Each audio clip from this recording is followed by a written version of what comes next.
they come, marching to the tune of Hearts of Oak. Very much the highlight of the show, this event, over the course of the tournament. Each crew races 7 times against each of the other crews, and an overall winner is decided on aggregate timing. A 4-minute run was first recorded in 1948, but in 1962, that was slashed to 3 minutes. The record, by the way, is actually 2 minutes 40.6, held by Portsmouth. It stood for 13 years. Will we see that broken tonight? You're about to see the Fleet Air Arm. They're racing against Portsmouth, who haven't won a field gun competition for 10 years. As you can see by the concentration on their faces, they are well aware of that. Over to the starter.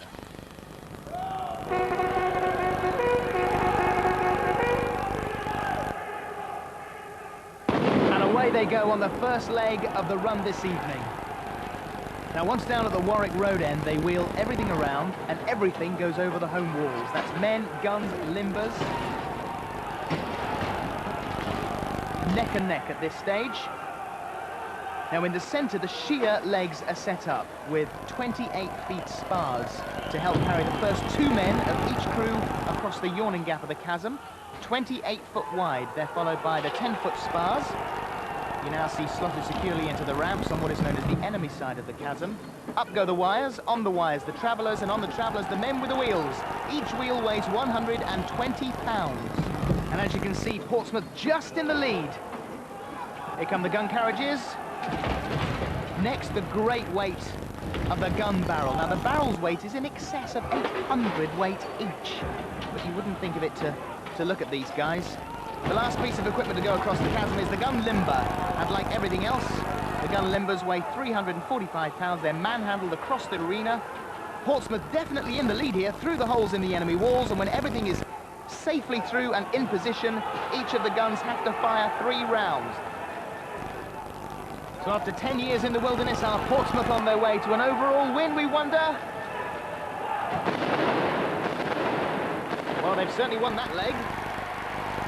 And the Fleet Air Arm just behind them.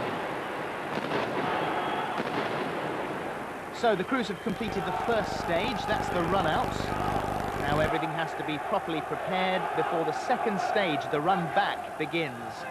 Trainers need to make sure that everything is all present and correct, and that none of the very strict rules have been infringed.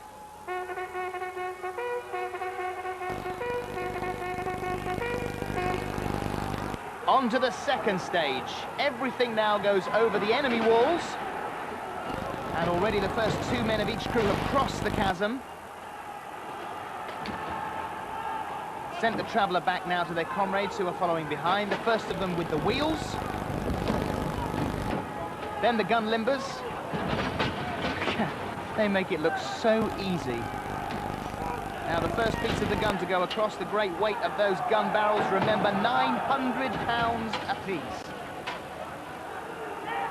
They've got to hang between the sheet leg to await the arrival of the gun carriage. When the carriage arrives, the wheels are slipped onto the axles. The barrel's lowered onto the gun and then taken away to a new firing position. The last men over are the Flying Angels, and they bring the 10-foot spars with them. And then it's a race for the line.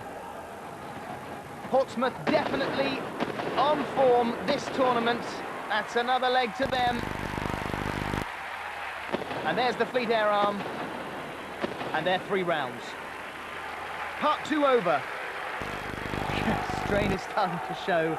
It's all up to the Fleet Air Arm to pull it back, but it is not going to be easy. Another pause whilst the course is checked and any penalties incurred are calculated. Look at those faces. To these men, this race is everything, and it's the final push. They take their guns and limbers through the holes in the home walls, and when everything is through, they hook up the gun to the limber and pull its massive weight home. Flat out for the finishing line. And it's Portsmouth. That's it. End of the race. There is little doubt as to who finished first, but don't forget that there could be penalty seconds added, which might swing the balance either way. I am exhausted just looking at this. I'll hand over to Basil in the arena for the official results as I get my breath back.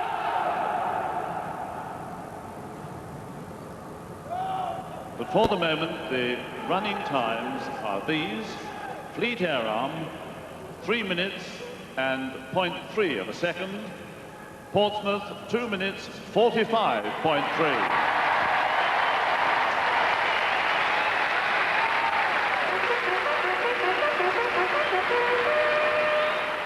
So after 10 years, Portsmouth have finally cracked it. A 15-second lead is a dramatic gain in this event.